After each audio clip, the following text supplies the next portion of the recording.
Where do you stand in the convo, D or forward, and what are you hearing on that front when it comes to the Maple Leafs?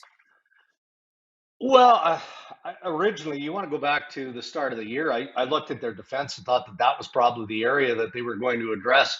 And if they didn't have deep concern, they had at least some level of concern. You know, they wanted to find a way to maybe bump Justin Hall down, all of those things. But as the season has progressed, and then they faced the adversity of being without Morgan Riley, without TJ Brody. I mean, they've had issues on their back end, but the group has really come together. And I look at Liljegren, I look at Sandin, even Justin Hall in his defense. I mean, I don't think that that defensive core needs much attention at this point. So that gives the Toronto Maple Leafs a little bit of a luxury. And that shifted, I would say, over the past several weeks. Now they're looking at the wing. And if they can bring in a good piece, and I heard you guys talking a little bit about this, that slides into the top six, and you can move Yarncroke down into your bottom six. Well, obviously, you're solidifying your four lines. Easier said than done, fellas. I mean, those wingers aren't growing on trees. Toronto was interested in Ivan Barbashev with the St. Louis Blues. If you want to go big game hunting, you're looking at Timo Meier with the San Jose Sharks, even though it's problematic financially. When you look at the qualifying offer, then you look at what it's going to take to extend, and you look at what you have internally that you're going to have to wrestle with, and then the assets that have to go out with it. But I believe that Kyle Dubas is staying in all of those conversations, and his primary want is to add that winger. So let's see if he gets it done. Those are two names, but obviously there are names that maybe we haven't established yet in the insider business, or names that maybe haven't quite hit the market yet, depending on where clubs are at, positioned 17 days before the deadline.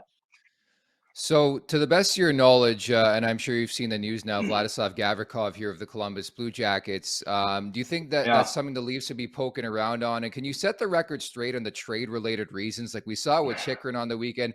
Is this pretty much just asset protection all over again? Yeah, it is. A little bit unique, if not bizarre, with Jake Chychrun and the Arizona Coyotes. Now, you got to be careful with these things. It felt like a deal was real close, if not imminent, which is a word that I loathe this time of year. And then it didn't materialize. There are some out there who think that the Coyotes maybe backed out of a deal. But guys, I've been in this a long time. Normally, when something like this happens, you can connect team A to team B pretty quickly on the trade front. And no one has been able to do that specific to Jake Chychrun. Is it the Los Angeles Kings? Well, LA sources up until even yesterday were saying that they didn't believe that they were close on anything. I got a funny feeling the Boston Bruins are going to climb into this discussion if they're not already in. And if it's not Chychrun, maybe it is Vladdy Gavrikov, right? But our sources out of Columbus telling us that this is just trade protection, making sure that the asset doesn't get injured, because then he becomes worthless between now and the end of the year. And, they had some on again, off again discussions on potentially extending Gavrikov with the Blue Jackets, and that didn't seem to go anywhere. So it has to be inching closer. If you're Jarmo Kekalainen, you're Billy Armstrong with the Arizona Coyotes, you've had ample conversation with the most interested general managers. You know what the trade parameters look like. So it does feel like it's just a matter of time now, but that doesn't necessarily mean that either Columbus or Arizona are only dealing with one team at this point. There's probably two or three still in the mix. Dregs, what's your feeling this year? I know you've been doing this for a long time, and do you get a sense of if it's going to be a big splash year, if it's going to be a little bit quieter, or do you not usually get to know that until after it's all said and done? Yeah, you don't, Rosie. You don't. There have been years, and maybe this year fits into that, where it feels like because of the quality of the players that we've been talking about here, that it should be a good trade deadline. And then you see Bo Horvat go to the New York Islanders from the Vancouver Canucks, and Tarasenko goes to the New York Rangers. That gets that wheel turning, right? Because the Rangers are looking at the Islanders and going, okay, well, there's a team in the East that got quite a bit better here. So then the Rangers strike with Tarasenko out of the St. Louis Blues, and that's caught the attention of the rest of the teams in the East. So there can traditionally be a snowball effect, which isn't great for guys like me, because you'll want to be able to continue to chew on some of the bigger names and the bigger stories. right up to March 3rd. But that's historically not been the reality. I think in the next week here, maybe even before that, we're going to see some of these bigger names tumble. And when you look at the East and you look at the West, okay, I mentioned Boston as being potentially a player in all of this. Well, the Bruins don't have anything to worry about. They want to improve their roster, but they're not on the outside looking in like some of these other teams. Like if you're Rob Blake and the Los Angeles Kings, that West is a dog's breakfast right now. And look, I think Colorado's making the playoffs all day long, but I also think Colorado is going to do something to try and improve their chances. Well, that means that LA's got to strike. What about Calgary? I mean, there's a team that's nibbling at a playoff spot. So I think that there are a number of factors that are going to encourage some deals in the days ahead, which may not bode well for some of those bigger names still being in play on March 3rd. Well, that's exactly what I was going to ask you about. How reactionary do you think the Leafs have to be? Like we saw Boston linked to Horvat. Obviously, as you mentioned Chychrun in that conversation too. If you're Kyle Dubas, do you have to be reactionary? Because Tampa's going to do something, right? Yeah. Yeah, reactionary to a point, right? I don't think Toronto looks at its roster the same as most of us do. I think that they feel pretty good, but I heard you guys talking about, what the outlier game. Is it fair to call that game in the back-to-back versus Columbus an outlier? They've had a few of those this year. It would be more concerning to me if I were with the organization at the lack of response in the follow-up. We did that game on TSN on Friday. I thought Toronto, for the most part, played pretty well. And you're coming off a long break, and it looked like all the principal pieces were ready to roll.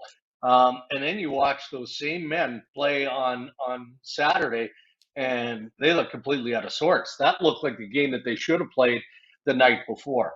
I don't think that there's any panic though around that group. They feel like they've matured. You look at some of the things that we've seen from Sheldon Keefe at varying points this year, right? Going back to training camp when he's barking at the guys on the ice. I mean, he's kept a pretty tight leash on this group. I don't think that that's going to change, but they would look around the league and certainly the Eastern Conference and go, okay, it looks like we're playing the Tampa Bay Lightning in round one of the playoffs. I think they're less worried about home ice and just more worried about how they're going to stack up, not just against Tampa Bay, but how do they get better? And I feel like we've already talked about that. Let's also keep an eye on goaltending here, right? Dubas has gone out of his way to say, well, look, we don't feel like we've got to improve that area, and they do like the depth that they've got. We had a quick look at Joe Wall, I should say. You've got Shalgren, who's back up now. They're confident Matt Murray is going to get healthy, but that's where, to me, you start to get a little bit more reactive. And you've got 17 days to figure that out. If Kyle Dubas feels, based on what he sees in goaltending between now and the trade deadline, that he's got to add at least something, well, then that gets more reactive than I think adding the piece that we've talked about up front or even adding some depth on defense. For sure. Yeah, Dregs, I get annoyed sometimes when you're on Twitter and whatnot, and fans are going, "Let's grab this guy and let's grab that guy, and we need to add this and add that." And I just don't think they pay enough attention to A, how difficult it is to get a deal done, and B, if you just want that guy, it's not you're not just cherry picking down at the apple orchard and just grabbing whatever the hell you want. People don't really pay attention to what you have to give up to get one of these guys that may not necessarily even benefit your team. And I think that's always lost in the shuffle of trade deadline on how difficult that can be. 100% agree. And I'm glad you brought that up because I deal with it every single day. And it's a big part of the reason why I'm not nearly as active on Twitter, as an example, as I once was, because you can get sucked into that vortex too, right? But it's so difficult. And look, I mean, of course, Kyle Dubas would love Timo Meier. Why wouldn't he? I mean, he'd be almost perfect. He's a big 6'2" winger who plays the game, as well as you would want. The problem isn't necessarily the pieces that have to go out, even though from Kyle's perspective, maybe that is problematic.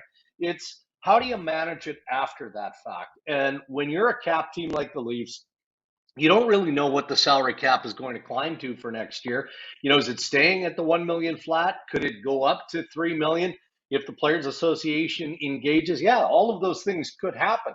But those are the decisions and things you have to worry about before you activate on a trade that, from a fan perspective, seems pretty obvious. It is never obvious, and it is always difficult when you're a cap team. Where does Matthew Knies fit in this conversation? We're pumped up to say that Knies is going to be guesting on this show tomorrow. Yeah. We're pre-recording with him later on. But where does he Oh, fit in this nice. conversation? What's the latest you hear on the reluctancy maybe to trade him? Well, there's reluctancy because, you know, he's considered an A-list prospect. Now, let's just define prospect here for a moment. That means that he's got an opportunity, and a great opportunity, to slide into the National Hockey League and potentially be a part of the Toronto Maple Leafs future. There's no guarantee of that. I mean, it doesn't matter if you're drafting first overall or you're looking at, you know, a good player like Matthew Knies coming out of the NCAA. There's no guarantee he's going to develop the way you need him to develop. So I know Toronto hasn't shot Matthew Knies. I think that they see good potential in Knies, maybe at the end of this season when his year wraps up in the NCAA. But you have to be open to having a conversation with other general managers, right? I mean, if somebody, you know, has a keen thought on Matthew Knies and it brings you that piece that you feel is going to make you that much better, it has to be considered. I don't think Kyle is worried about his contract at all, not even a little bit, because I think that he feels that the body of the work that he's done as general manager for the Toronto Maple Leafs has more than earned him a contract extension. But there is something about winning now that also matters. So, you know, if you feel like that piece is attainable, but you've got to throw Matthew Knies and a first-round pick, it better be the piece that you know is going to give you a better chance of winning than the one that you have right now. So he's not untouchable, but I know that the Maple Leafs brass have high value for him, and they think he's going to be a good NHL player. Which makes sense, obviously, which leads us into the conversation we were having before you came on, Aaron, and that's Patrick Kane. What's the latest you're hearing on that front? Obviously, we hear his comments following the Tarasenko trade, and do you think there's any chance in hell that the Leafs sniff around on that? It would be a bit of a challenge, but sniff around again. You know, we get into a game of semantics here, right? I'm reminded of Kevin Adams kind of having to set the record straight when Timo Meier was attached to the Buffalo Sabres, you know, weeks ago. Well, you're not doing your job as an NHL general manager if you're not having those conversations. I mean, how do you know that Patrick Kane can't be a good fit in Toronto if you haven't explored the possibility? So I'm pretty sure that Kyle Dubas would have had that conversation. But I also know, guys, why the New York Rangers made the move on Tarasenko that they did, and they didn't wait a little bit longer on Patty Kane. And the reason is they felt that there was too much risk and too much danger in waiting. That's number one. I mean, the Rangers feel like they're a really good team. They couldn't miss. They had to add an element to their lineup that was going to make them better and add a difference maker component. And they did that in Tarasenko. I mean, it was obvious. He scored in his first game with the New York Rangers. Then the second part of this is, all right, well, what is the ask for Patrick Kane? And Chris Drury would have had conversations, you know, with Kyle Davidson to find out what the parameters were. And thirdly, which maybe is element 2 on this list of criteria, what about his health, right? Kane made a point in talking about, you know, how disappointed he was that, you know, the Rangers didn't turn out to be a fit for him. Instead, they go with Tarasenko. Of pointing and talking about his injury speculation and saying he feels better now than he did a year ago. But that hip could still be problematic. And guys, I can tell you, of all the teams that I talked to, and it's not like there are 10 teams that are interested in Pat Kane. There could be 10 teams interested. His short list is probably 1, 2, maybe 3 teams maximum. And I would say the same of Jonathan Toews. But that injury concern is legit. So I know it was legit for the New York Rangers. So why wouldn't it be legitimate for the Toronto Maple Leafs or any other team that thinks that Patrick Kane might be a fit? Lastly, I got a taste of this last week when I had the intel on Sammy Blais and I put it out there. I wanted to ask you about being an NHL insider. When did that start? What's it like to be an insider? And just like, I just, even that one little thing, I'm like, oh crap. Like you hope your source is right. Yeah, no, you know, for me, it started years ago when I was working alongside Nick Kyprios at Sportsnet. And at that point, you know, I was hired as a host, but I I grew up in the game. Many of the people that I knew at that point, entry level for me, were making their way in the National Hockey League that I rode buses with in junior hockey and got to know in my play-by-play days years ago with the Brandon Wheat Kings, and connections that you make along those paths.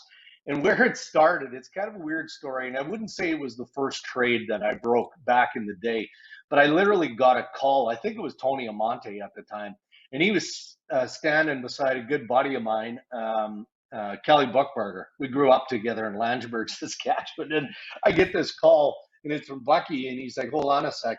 And Amonte's like, "Yeah, Dregs, it's Tony Amonte. Look, heads up, I've just been traded." And automatically you're like, "Oh, geez, well, that doesn't happen very often." So, we didn't have social media at that point. So I think I broke it either while we were on set at trade deadline or threw it out there on the website. And then more and more of that kind of started to happen. And I started, getting some recognition for breaking the odd story. So I kind of limped into it as a hybrid hockey insider. And then Bob McKenzie called me in like 2006 and said, "Look, I'm tired of button heads with you and I need help over here." Like, Bob was the lone insider at TSN, right? And "I'm tired of smashing my head against the wall with you. So would you consider coming over?" And that's basically how I made my transition from, a host insider to a full-time insider.